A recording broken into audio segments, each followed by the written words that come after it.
Good morning lakay. Magandang umaga sa lahat. Araw na linggo.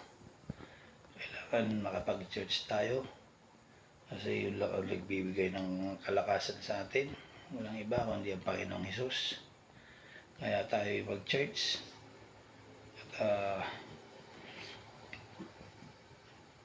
para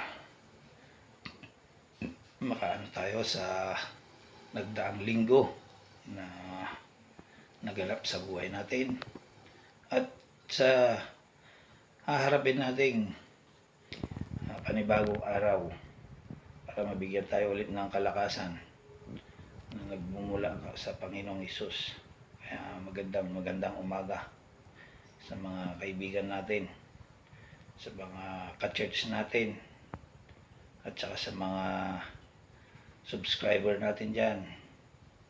Mag-church din kayo para kayo gabayan ng Panginoong Hesus para sa mga araw-araw na ginagawa natin. Ilayo tayo ng sakit. Ayan. Uli, magandang umaga sa ating lahat.